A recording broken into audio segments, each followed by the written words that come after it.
بسم اللہ الرحمن الرحیم. محترم خواجہ سعد رفیق صاحب، وفاقی وزیر ریلوے و ایویشن، محترم محسن نقوی صاحب وزیر اعلیٰ پنجاب، محترم سردار ریاض صادق صاحب وزیر حکومت پاکستان، میرے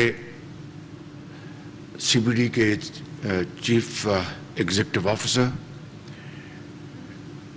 میرے انتہائی قابل احترام ممبران قومی و صوبائی اسمبلی و سینٹ،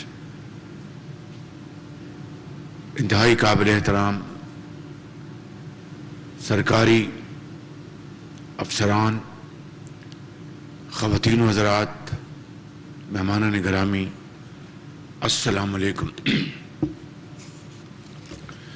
آج ایک مرتبہ پھر ہم اس تاریخی مقام پر اکٹھے ہوئے ہیں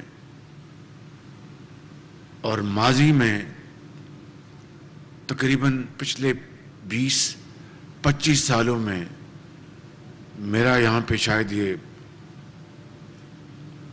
8واں یا 10واں دورہ ہے، اور یہ تاریخی مقام ہم سب کو ان عظیم قربانیوں کا جو ہندوستان سے ہجرت کرنے والے لاکھوں کروڑوں مسلمانوں کی یاد دلاتا ہے، جنہوں نے خداداد ملک پاکستان کے حصول کے لیے حضرت قائد اعظم کی عظیم قیادت میں بے مثال قربانیاں دیں اور راستے میں خون کے دریا عبور کیے اور مختلف مقامات پر جو قتل و غارت کا بازار گرم کیا گیا، اس کی مثال عصر حاضر کی تاریخ میں نہیں ملتی. لاکھوں ماؤں کے آنچل پھٹے، بزرگوں، جوانوں، بیٹیوں نے، بچوں نے شہادت کا جام نوش کیا، تب جا کر یہ خداداد ملک پاکستان مارز وجود میں آیا. اور یہ والٹن کا وہ مقام ہے جہاں پر ہزاروں مہاجرین یہاں پر آ کر انہوں نے قیام کیا اور مقامی لوگوں نے انصار مدینہ کی یاد تازہ کی، ان کو گلے سے لگایا، اپنے گھر کا فرد بنایا، ان کے لیے کھانا، دوائی، رہنے کے لیے چادر، کمبل مہیا کی. اور یہ ایک ایسی مثال ہے، اور اس طرح کی دوسری مثالیں اس زمانے میں قیامت تک یاد رکھی جائیں گی. خود حضرت قائد اعظم یہاں پر 1948 میں تشریف لائے. میں کہنا یہ چاہتا ہوں کہ یہ منصوبہ جس نے پوری دنیا کو قیام پاکستان کی تاریخ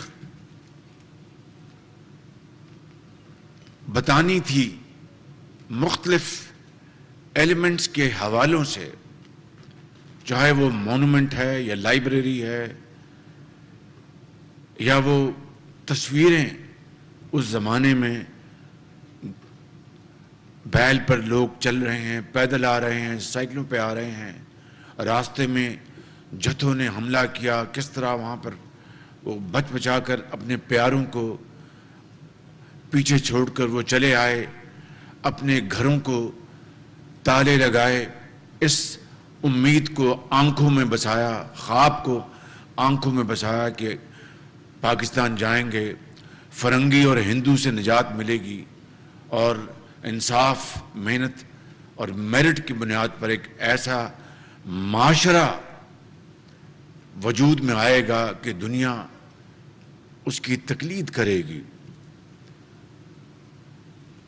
اور یہی یہاں پر یہ منصوبہ بنایا گیا اور 1991 میں میاں محمد نواز شریف نے اپنے پہلے دور میں بطور وزیر اعظم اور مرحوم غلام حیدر معین جو اس وقت پنجاب کے وزیر اعلیٰ تھے اس کا سنگ بنیاد رکھا.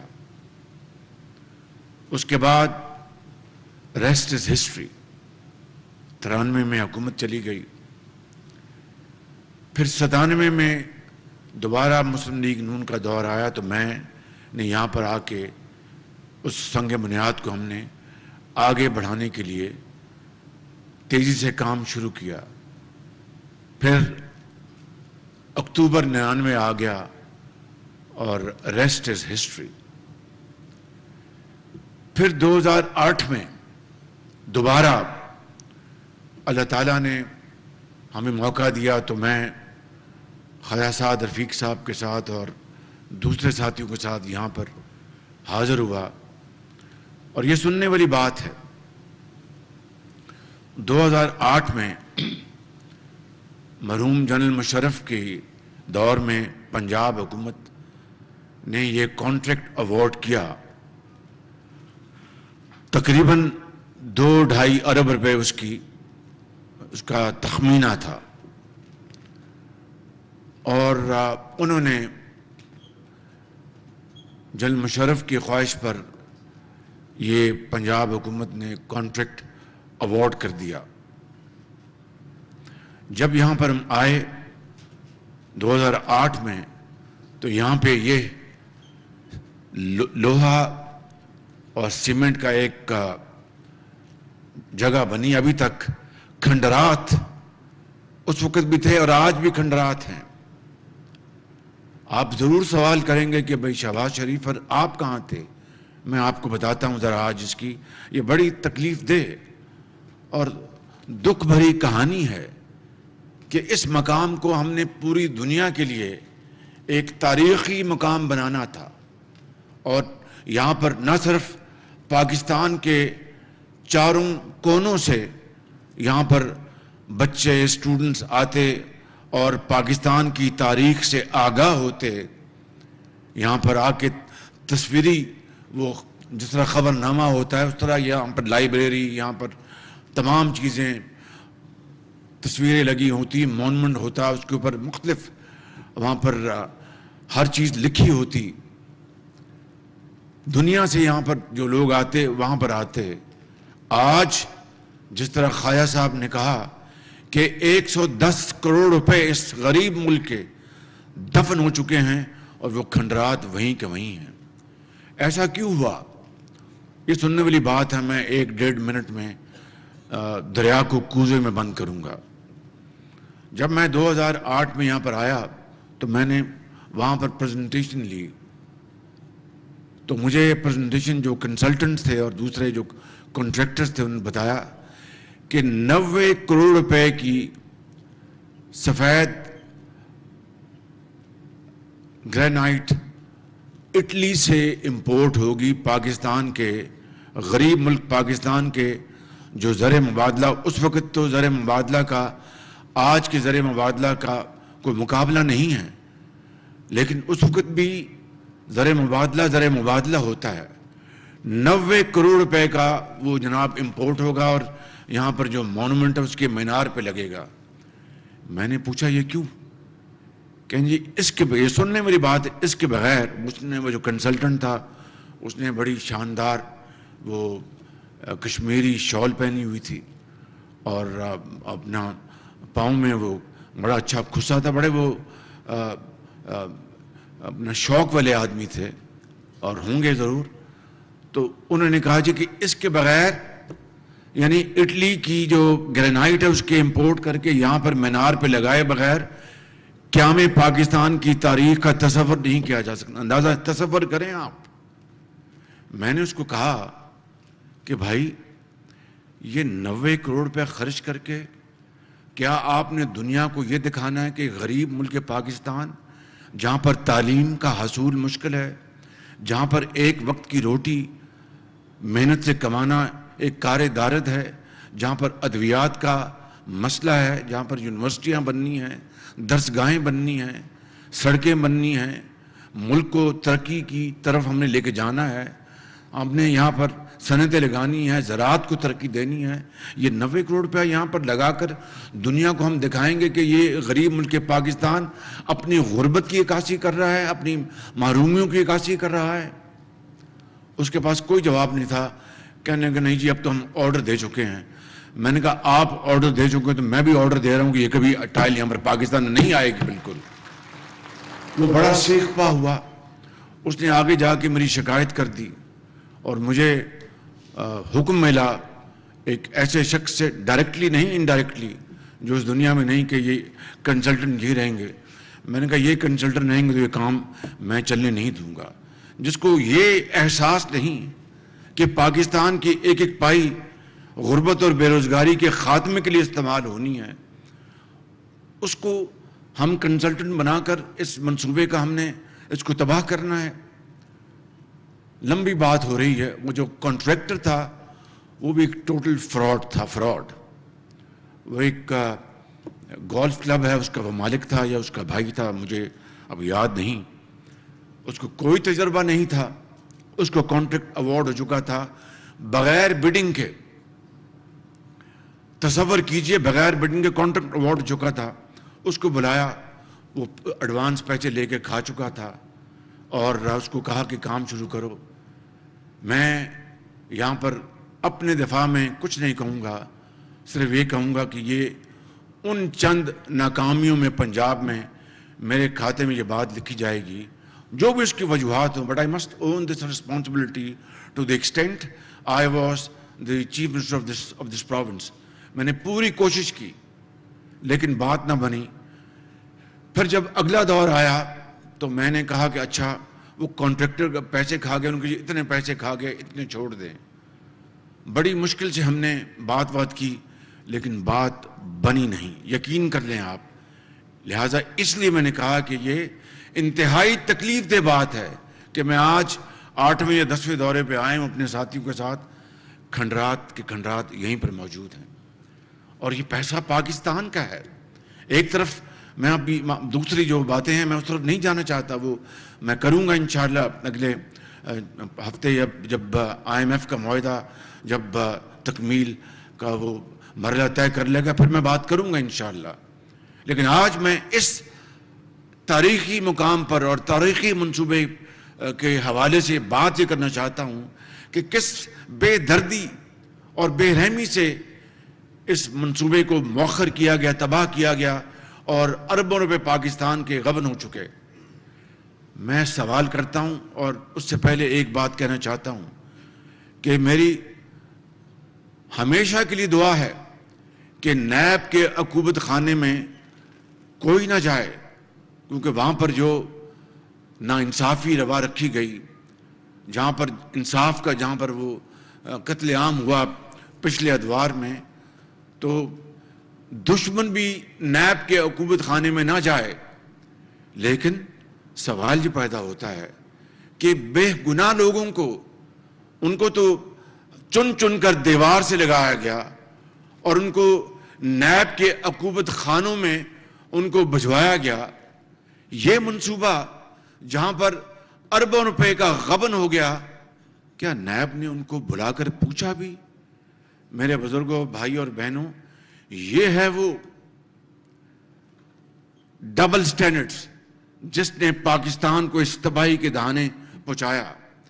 اگر اس منصوبے کی کسی نے اکاؤنٹیبلٹی کی, اس کی کیا وجوہات ہیں, میں اس کی تفصیل میں نہیں جانا چاہتا. یہ کہنا چاہتا ہوں کہ جس کی لاٹھی اس کی بھینس. جب تک اس نظام کو ہم مل کر دفن نہیں کریں گے, پاکستان کے 22 کروڑ عوام جب تک اس نظام کو مل کر دفن نہیں کریں گے, یہ ملک آگے چل کر ترقی اور خوشحالی سے ہمکنار نہیں ہو سکتا۔ اس لیے میں سمجھتا ہوں کہ آج میں نے یہ جو ماضی کی جو تصویر کشی کی ہے، جو کہ بہت دل خراش ہے، وہ اس لیے کی کسی کو مطمئن کرنے کے لیے نہیں، لیکن حقائق قوم کے سامنے پیش کرنے کے لیے کہ یہ ایک منصوبہ نہیں ہے، اس طرح کے بے شمار منصوبے ہیں اس ملک کے طول و عرض میں جو اربوں کھربوں دفن ہو چکے، مگر مزید اس کے اوپر کوئی کارروائی نہیں ہوئی۔ لیکن ہمت ہارنے کی کوئی بات نہیں، مشکلات آتی ہیں، آج بھی ہم مشکل دور سے گزر رہے ہیں۔ میرا یہ ایمان ہے کہ اللہ تعالیٰ کے فضل و کرم سے اگر ہم مل کر دن رات محنت کریں گے، مشکلات کا سامنا کریں گے، اور اشرافیہ جن میں بھی شامل ہوتا ہوں، وہ سچے دل سے، صدق کے دل سے وہ قربانی اور اظہار کا مظاہرہ کرے گی، شبانہ روز محنت کرے گی، تو انشاءاللہ یہ 75 سال یہ کشتی جو ہچکولے کھاتی رہی، ضرور انشاءاللہ مہندار سے نکل کر اور کنارے پر لگے گی۔ شرط یہ ہے کہ ہمیں دن رات محنت کرنا ہوگی۔ میں آج ذرا بیٹھ جاؤ بھائی، بیٹھ جانا۔ اب چند دن پہلے ایک اور ایفرٹ کی گئی، خواجہ سعد رفیق صاحب نے، جو کہ اس حلقے کے ممبر بھی ہیں، ایم این اے، اور یہاں پر یہ ضرور ہے کہ ہم نے مل کر، اس حقیر نے اس زمانے میں یہاں پر سکول بنوائے، ہم نے وہ جو آج چل رہے ہیں، وہ بھی ایک بڑا مشکل مرحلہ تھا، اور دوسرے لیکن جو اصل منصوبہ تھا وہ آج تک کھٹائی میں پڑا رہا۔ اب ہم نے 8-10 دن پہلے میں نے اس کی میٹنگ لی، اور پھر چونکہ سی بی ڈی، بھائی کیا بنتا ہے سی بی ڈی سے بھائی؟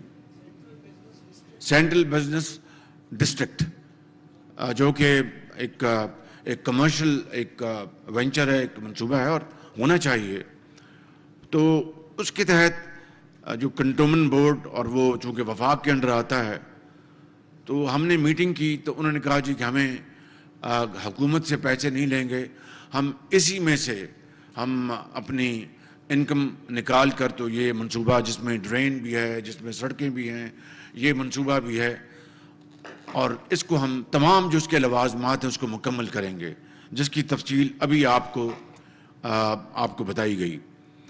تو میں نے کہا کہ بالکل ٹھیک ہے، آپ کمرشل ضرور کریں، لیکن کتنی زمین آپ کریں گے کمرشل؟ تو انہوں نے کہا جی کہ ہم پہلے وہ 418 کنال تھی جو پچھلے دور میں ہوئی، تو اب انہوں نے کہا جی کہ ہم 110 کنال بن کے، یہ منظور نہیں ہے، یہ منصوبہ تاریخی منصوبہ ہے، اس کی تاریخی حیثیت ہر سود ہمیں رکھنی ہے، ضرور اتنی زمین آپ لے لیں جس سے کہ آپ اس کی انکم سے یہ منصوبہ مکمل کر لیں۔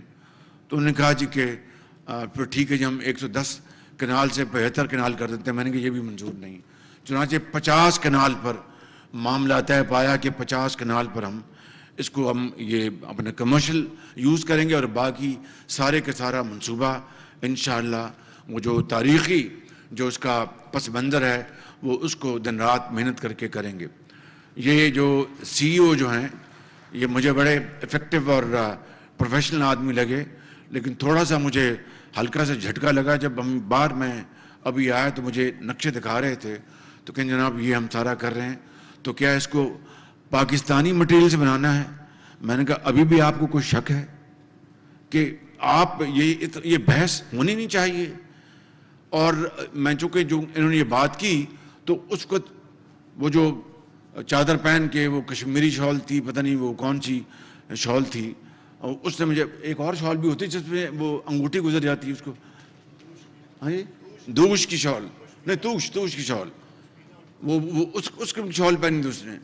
تو میں جب اگلی میٹنگ ہوئی تو میں نے کہا کہ پاکستان سے ڈھونڈیں، کہیں ہم شمال گئے ہیں، شمالی علاقوں میں کہیں نہیں ملی ہمیں یہ ٹائل۔ میں نے کہا کہ یہ کس طرح ممکن ہے؟ چنانچہ میں نے اپنے گھوڑے ہم نے دوڑائے، وہ ٹائل مل گئی شمالی علاقوں سے، فائنلی پھر اس کے اوپر فیصلہ ہوا۔ آج مجھے کہنے کہ جناب ہم نے پاکستانی مٹیریل سے بنانا ہے، میں نے کہا آپ کو ابھی بھی کوئی شک ہے؟ دیکھیں پاکستانی ہم ہیں، پاکستانی بنیں، پاکستان کو بنائیں، اپنی نسلوں کو سنواریں، دین اور دنیا کمائیں، اس کے علاوہ اور کوئی راستہ نہیں ہے۔ میں آخر میں خواجہ سعد رفیق صاحب ان کی ٹیم کا شکریہ ادا کرتا ہوں۔ NLC کے چیئرمین یہاں پر تشریف فرما ہے، مجھے پوری امید ہے کہ وہ انشاءاللہ اس منصوبے کو I have heard very good about him، وہ بڑی محنت سے اس کو مکمل کریں گے اور دن رات محنت کریں گے۔ اور چیف منسٹر پنجاب جناب محسن نقوی صاحب سے گزارش ہے اور مجھے پوری امید ہے کہ وہ اس منصوبے کو بھرپور اس کو سپورٹ دیں گے اور انتظامیہ اور متعلقہ محکمے اس کو انشاءاللہ دن رات کر کے اس کو مکمل کریں گے۔ اور یہ 10-15 سال کی تاخیر نہیں ہے، یہ 20-25 سال کی تاخیر ہے، تو اس کو اب کمپنسیٹ کریں اس تاخیر کو۔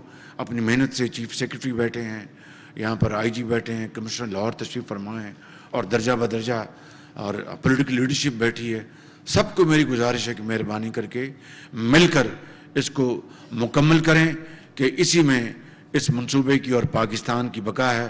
اللہ تعالی ہم سب کا حامی ناصر ہو۔ میرے ساتھ ایک نعرہ لگائیں، پاکستان نہیں زور، پاکستان، قائد اعظم۔ بہت شکریہ۔